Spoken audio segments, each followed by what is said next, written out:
Shalom, selamat pagi Bapak Ibu Saudara sekalian.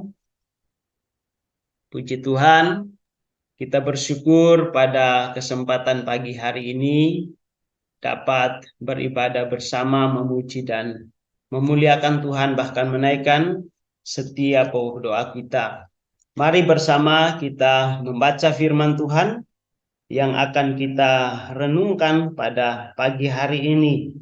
Firman Tuhan terdapat di dalam Filipi pasal 2 ayat 1 hingga ayat yang ke-11.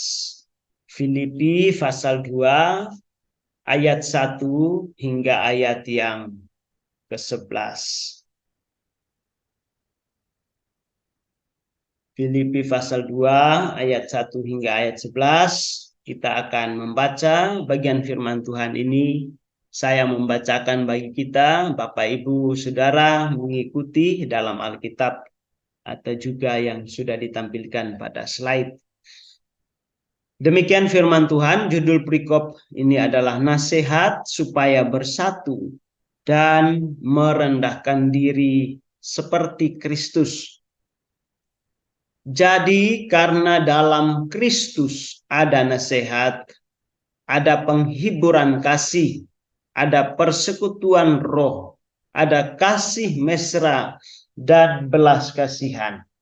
Karena itu sempurnakanlah sukacitaku dengan ini. Hendaklah kamu sehati sepikir dalam satu kasih, satu jiwa, satu tujuan, dengan tidak mencari kepentingan sendiri atau puji-pujian yang sia-sia. Sebaliknya, hendaklah dengan rendah hati yang seorang menganggap yang lain lebih utama daripada dirinya sendiri. Dan janganlah tiap-tiap orang hanya memperhatikan kepentingannya sendiri, tetapi kepentingan orang lain juga. Hendaklah kamu dalam hidupmu bersama menaruh pikiran dan perasaan yang terdapat juga dalam Kristus Yesus, yang walaupun dalam rupa Allah tidak menganggap kesetaraan dengan Allah itu sebagai milik yang harus dipertahankan, melainkan telah mengosongkan dirinya sendiri dan mengambil rupa seorang hamba dan menjadi sama dengan manusia. Dan dalam keadaan sebagai manusia, ia telah merendahkan dirinya dan taat sampai mati, bahkan sampai mati di kayu salib.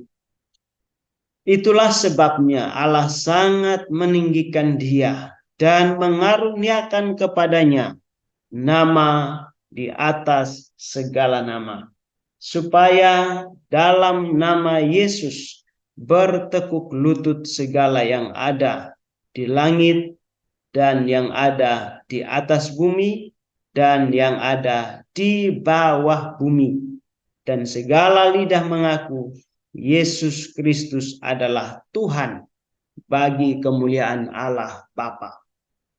Amin. Bapak Ibu Saudara yang dikasihi Tuhan Yesus Kristus, firman Tuhan yang kita baca pagi hari ini saya beri judul rendah hati.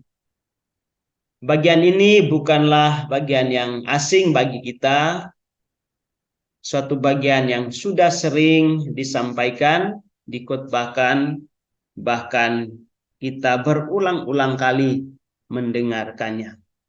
Namun ketika bagian firman Tuhan ini kita baca, selalu membawa kita untuk melihat diri kita lebih dan bukan orang lain. Bagian ini sangat penting dan mendasar, sebuah nasihat yang memiliki pengaruh yang besar atau dampak yang besar terhadap keutuhan umat Tuhan di zaman itu, tapi juga di masa kini. Bapak Ibu Saudara, rendah hati adalah sesuatu kalimat yang tidak asing bagi kita.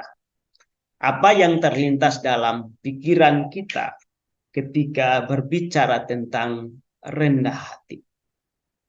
Hal pertama yang umumnya muncul berbicara tentang rendah hati adalah yang terpikirkan biasanya lawan kata dari rendah hati atau tidak sombong. Itu yang muncul pertama.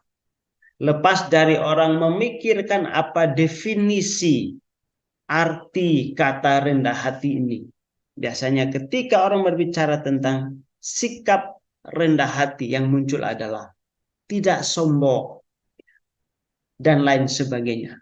Bapak saudara, rendah hati memang mengarah kepada suatu sikap tidak sombong. Atau juga boleh kita ketahui tentang orang yang begitu lemah lembut. Dan rendah hati mengapa begitu penting? Ya, Rasul Paulus mendasarkan nasihatnya di dalam ayat 1 ketika dia berada di dalam penjara oleh karena Kristus, oleh karena berita Injil. Dari dalam penjara dia memberi nasihat kepada umat Tuhan, jemaat Filipi, agar memiliki sesuatu sikap rendah hati ini. Dan di dalam nasihatnya ini diawali dengan satu dasar penegasan yang begitu indah. Di ayat 1 Rasul Paulus berkata, jadi karena dalam Kristus ada nasihat, ada penghiburan kasih, ada persekutuan roh, ada kasih mesra, dan belas kasihan. Bapak Ibu Saudara, satu frasa yang indah dari ayat ini adalah bahwa karena dalam Kristus, nasihat ini didasarkan pada bagian ini. Bahwa di luar Kristus memang nasihat ini tidak begitu menarik untuk didengar. Tapi Paulus ingin mengatakan kepada umat Tuhan bahwa di dalam Kristus nasihat ini begitu sangat penting diperhatikan, khususnya kepada orang-orang yang ada di dalam Kristus. Sebagaimana ada banyak berkat di dalam Kristus, bahwa di dalam Kristus ada keselamatan, di dalam Kristus ada pengampunan dosa, ya, di dalam Kristus ada janji pemeliharaan dan lain-lain. Demikian juga di dalam Kristus nasihat ini hendak diberikan. Ada nasihat, ada penghiburan kasih, ada persekutuan roh, ada kasih mesra, ada belas kasihan. Maka Paulus ingin berkata, sebagai orang-orang yang di dalam Kristus, apapun keadaan dan kondisi, tantangan dan pergumulan yang dihadapi, Paulus pun sedang mengalami hal itu di dalam Kristus. Walaupun dia di dalam penjara, dia hendak memberi nasihat. Di dalam Kristus, kondisi keadaan apapun tidak bisa menghalanginya untuk memberikan sesuatu nasihat kepada umat Tuhan. Apa isi nasihat yang hendak diberikan? Kalau kita memperhatikan ayat 2 hingga ayat 3a, itu ada satu penegasan terkait dengan tema kita. Ayat 2 berkata, karena itu sempurnakanlah sukacitaku dengan ini.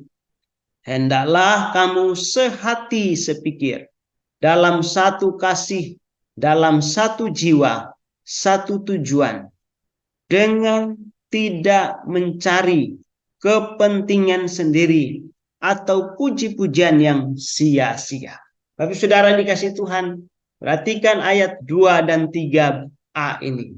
Berkata, karena itu, sebagaimana di dalam Kristus ada nasihat, ada penghiburan kasih, ada persekutuan roh, ada kasih mesra dan belas kasihan.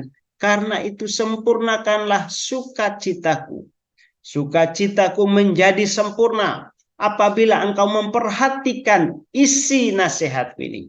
Walaupun di dalam penjara, sukacitaku menjadi sempurna apabila isi nasihatku diperhatikan. Apakah itu, saudara? hendaklah kamu sehati sepikir dalam satu kasih, satu jiwa, satu tujuan.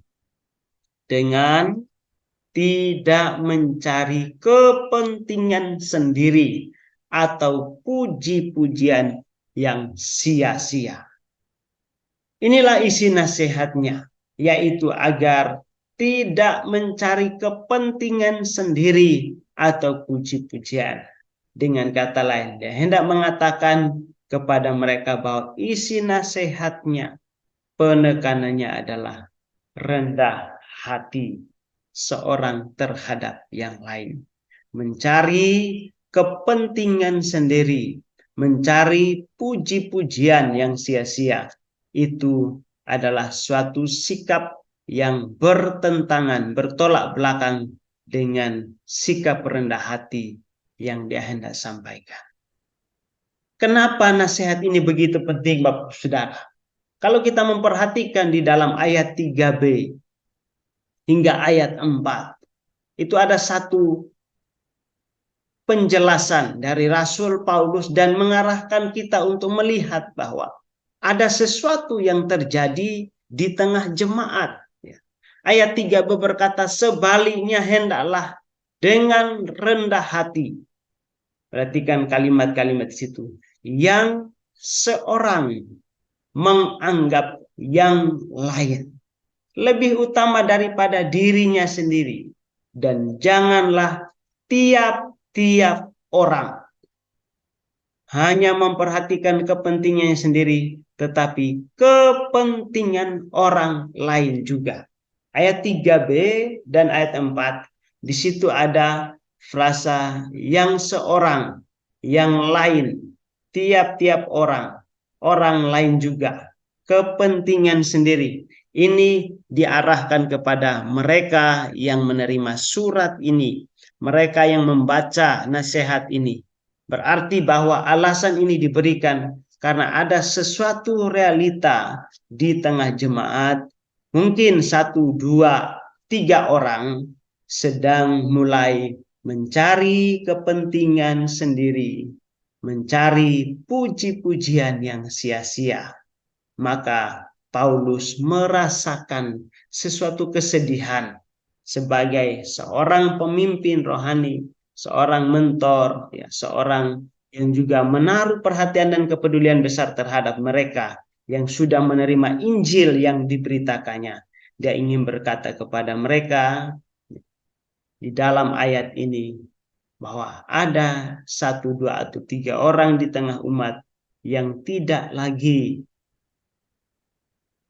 mengutamakan kepentingan orang lain. Sebaliknya, mengutamakan kepentingan sendiri. Atau dengan kata lain, mulai meninggikan diri, mulai sombong, dan lain sebagainya. Bapak, Ibu, Saudara, ini adalah sebuah nasihat yang mendasar. Saya yakin bahwa ini tidak hanya kepada umat Tuhan di zaman Paulus, bahwa orang-orang Kristen yang menghadapi berbagai tantangan, pergumulan, akhirnya juga menyebabkan mereka mungkin tidak lagi peduli, perhatian satu dengan yang lain, sebaliknya masing-masing mulai mencari kepentingan sendiri, tidak lagi mengutamakan seorang daripada yang lain, tapi lebih mengutamakan dirinya sendiri. Tidak lagi peduli bagaimana perasaan ketika berada dalam satu persekutuan, dan ini yang ada, yaitu tidak ada sikap rendah hati. Yang satu menganggap diri lebih utama dari yang lain, lalu tidak lagi saling memperhatikan, masing-masing memperhatikan kepentingannya sendiri. Bapak, Ibu, Saudara, saya rasa persekutuan ini adalah persekutuan yang tidak menyenangkan. Dan Paulus yang ada di dalam penjara juga turut merasakan hal yang demikian. Bahwa memang bukan semua anggota jemaat berada dalam sikap yang demikian. Tapi jika ada 1, 2, atau 3 orang yang mulai menyimpang dari apa yang penting, yaitu rendah hati, mulai merasakan diri lebih utama, lebih hebat, lebih penting dan mencari pujian, menggunakan pelayanan, menggunakan kesempatan melayani, menggunakan karunia, talenta, bukan lagi untuk mencari satu tujuan, mencapai satu tujuan bagi kemuliaan Kristus, tapi bagi dirinya sendiri. Paulus ikut merasakan kesedihan itu. Maka dia berkata di ayat sebelumnya, sempurnakanlah sukacitaku dengan ini, yaitu rendah hati. Bagian ini juga selalu mendapati kita di dalam keadaan yang demikian. Bukankah kadang juga kita tergoda untuk hal ini? Ketika kita merasa bahwa kita punya kemampuan lebih dari orang lain. Kita merasa kita lebih baik dari orang lain. Kita merasa kita lebih berhasil, kita lebih mampu, lebih bisa. Bukankah ini juga dapat memicu kita untuk mulai sombong dan mementingkan kepentingan sendiri dan bukan kepentingan orang lain? Ini juga yang sering kita alami. Pertanyaannya, seberapa serius persoalan yang mereka hadapi? Bapak Saudara, ini sungguh sangat serius. Dan keseriusan itu juga ditanggapi dengan serius oleh Rasul Paulus. Sehingga tidak hanya cukup dengan menjelaskan tentang bagaimana mereka harus memiliki hal itu, yaitu rendah hati seorang akan yang lain, mengutamakan seorang akan yang lain. Tiap-tiap orang tidak mementingkan diri sendiri, tidak memperhatikan kepentingan sendiri, tetapi juga kepentingan orang lain. Keseriusan itu juga dinyatakan melalui tulisannya di ayat selanjutnya, yaitu ayat 5 simpah hingga ayat yang ke-8. Ayat 5 hingga ayat yang ke-8 Rasul Paulus berkata demikian. Hendaklah kamu dalam hidupmu bersama menaruh pikiran dan perasaan yang terdapat juga dalam Kristus Yesus, yang walaupun dalam rupa Allah tidak menganggap kesetaraan dengan Allah itu sebagai milik yang harus dipertahankan, melainkan telah mengosongkan dirinya sendiri dan mengambil rupa seorang hamba dan menjadi sama dengan manusia. Ayat 8, dan dalam keadaan sebagai manusia, ia telah merendahkan dirinya dan taat sampai mati, bahkan sampai mati di kayu salib. Bapak Saudara yang dikasihi Tuhan Yesus Kristus, keseriusan Rasul Paulus menangani sesuatu problem di tengah jemaat, yaitu agar mereka rendah hati. Tidak hanya cukup dengan nasihat di ayat-ayat sebelum, tapi juga ada menempatkan Kristus sebagai teladan yang harusnya jemaat semuanya mengarahkan hati pikirannya, memandang kepada Kristus, berpikir tentang Kristus, bertindak, bersikap seperti Kristus di dalam kehidupan mereka. Dia tidak menempatkan seorang yang lain, tapi Kristus sebagai teladan dalam hal kerendahan hati dan juga ketaatan kepada Allah Bapa. Berarti bahwa apa yang terjadi di tengah umat, yaitu mulai ada sikap mementingkan diri sendiri, memperhatikan kepentingan sendiri, menganggap diri lebih daripada orang lain, sudah ada di tengah jemaat. Maka dia hendak berkata, mari perhatikanlah siapakah Tuhan kita, bagaimana dia. Bapak Saudara yang kasih Tuhan, siapakah Yesus dan apa yang hendak dijelaskan di dalam ayat 5 sampai ayat yang ke-8. Diawali dengan berkata, hendaklah kamu dalam hidupmu bersama menaruh pikiran dan perasaan yang terdapat juga dalam Kristus Yesus. Kamu orang-orang Filipi, baik yang sedang dalam hidup dalam ketaatan kerendahan hati, atau juga yang mungkin mulai menyimpang dari hal ini, mari hendaklah kamu dalam hidupmu bersama menaruh pikiran dan perasaan yang terdapat juga dalam Kristus Yesus. Menjadikan Kristus Yesus sebagai teladan agung yang menjadi sesuatu contoh dan teladan di dalam kehidupan. Tidak hanya dicontohi dan dilihat, tapi juga dihidupi kehidupannya di dalam kehidupan kita. Paulus berkata dalam ayat 6, yang walaupun dalam rupa Allah tidak menganggap kesetaraan dengan Allah itu sebagai milik yang harus dipertahankan. Apa yang tampak pada diri Yesus yang harus dilihat, dicontoh oleh umat dan menghidupinya di dalam kehidupan mereka. Dia yang berkata bahwa Yesus itu walaupun dalam rupa Allah tidak menganggap kesetaraan dengan Allah itu sebagai milik yang harus dipertahankan. Yesus yang walaupun dalam rupa Allah, atau Yesus yang hakikatnya adalah Allah sepenuhnya, Allah yang sejati, tidak menganggap kesetaraan dengan Allah Bapa itu sebagai milik yang harus dipertahankan atau yang ditonjol-tonjolkan,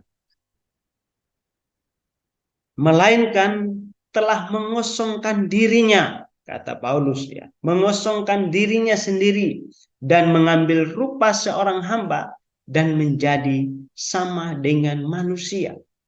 Bayangkan saudara, Kristus yang ada dalam rupa Allah, yang ada dalam hakikat sebagai Allah yang sejati, Allah yang sesungguhnya, yang sepenuhnya, bahkan yang sejajar, setara dengan Allah Bapa dalam kuasa dan kemuliaan, tidak mempertahankan itu, ya, menganggap itu sebagai milik yang harus dipertahankan, tidak menonjol-nonjolkan dan berkata, kamu tahu siapa saya ini, tidak.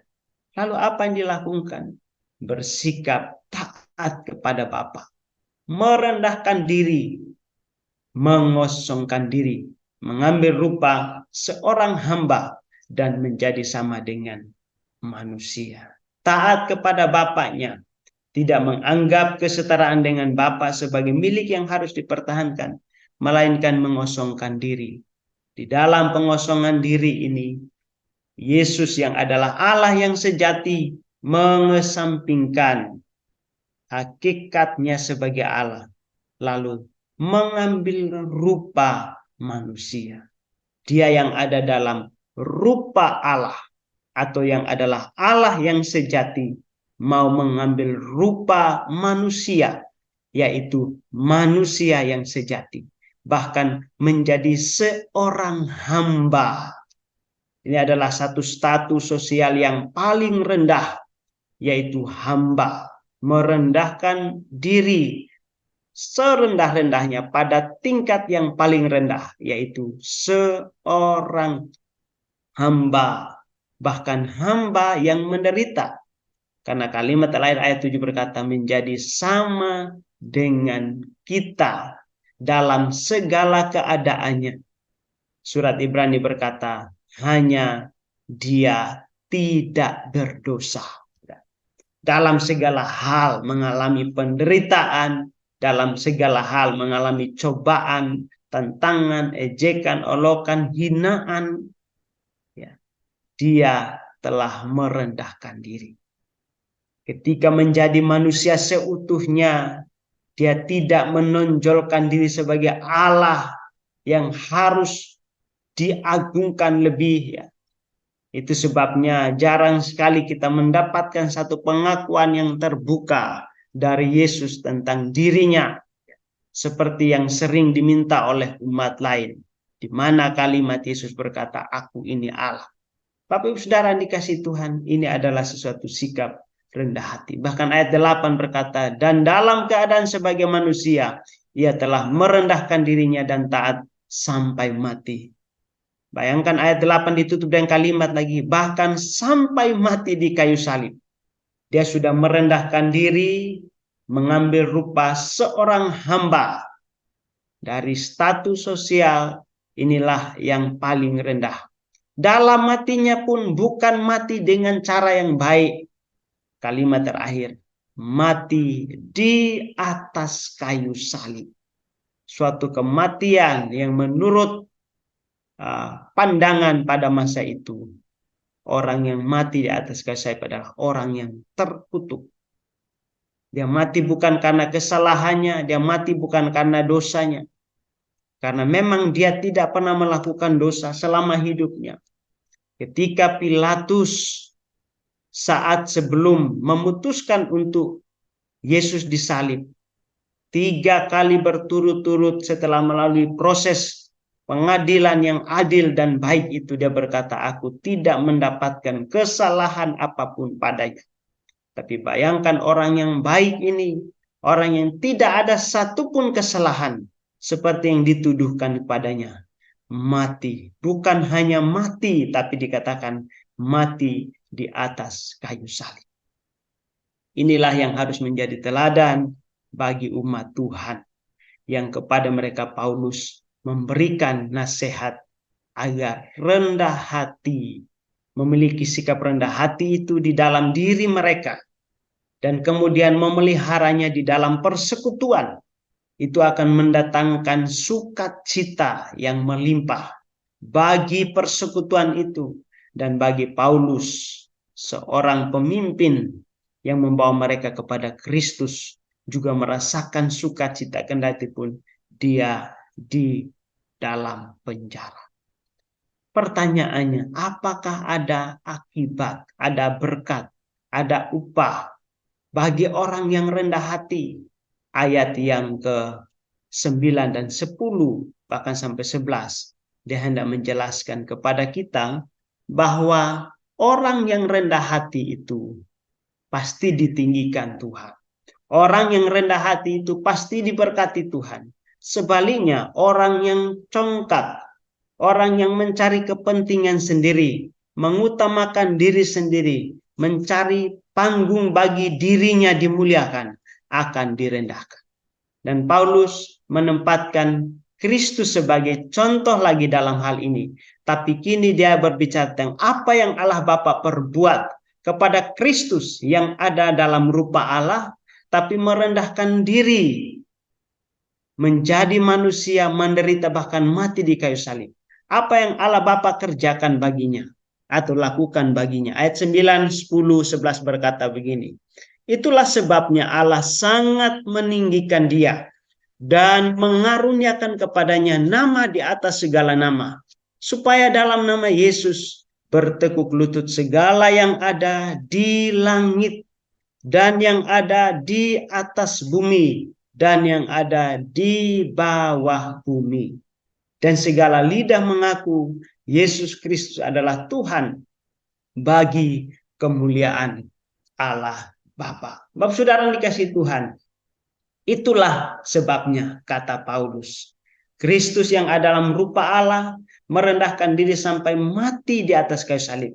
Itulah sebabnya Allah sangat meninggikan dia. Kata meninggikan ini beberapa penafsir mengatakan menunjuk kepada kebangkitan dan kenaikannya ke sorga. Bahwa saat kebangkitan Kristus dan kenaikan ke surga itu merupakan satu peristiwa yang luar biasa, ya, yang agung, yang sulit ditiru, bahkan tidak akan pernah ditiru oleh siapapun. Itu sebuah peristiwa yang terjadi pada Yesus dan tidak akan terulang lagi, di mana orang yang mati itu bangkit, ya, setelah 3 hari, dan orang yang bangkit itu naik ke surga. Allah sangat meninggikan dia, saudara. Orang yang tadi dihina, diejek, diolok, diludahi, dicaci maki, ditolak, ya, dan lain sebagainya, kini ditinggikan. Bukan meninggikan diri, tidak, ya. Ayat ini berkata Allah sangat meninggikan. Jadi yang meninggikan Yesus bukan Yesus sendiri yang meninggikan dirinya, tapi dicatat oleh Rasul Paulus Allah, ya, menunjuk kepada Allah Bapa yang meninggikan dia setelah merendahkan diri menjadi seorang hamba yang menderita sampai mati di kayu salib. Allah meninggikan dia melalui kebangkitan dan kenaikannya ke sorga. Sampai hari ini dia masih terus ditinggikan dan sampai kekal nanti. Lalu dikatakan dan mengaruniakan nama kepadanya. Ya, mengaruniakan kepadanya nama di atas segala nama. Alkitab menjelaskan kepada kita bahwa di dalam nama Yesus ada keselamatan. Dan hanya di dalam Yesus. Kita tahu Alkitab memperkenalkan kepada kita bahwa Allah kita Allah yang esa. Tapi berada dalam 3 pribadi. Tapi berbicara tentang keselamatan. Mereka yang selamat adalah mereka yang percaya kepada Yesus Kristus sebagai Tuhan dan Juru Selamat.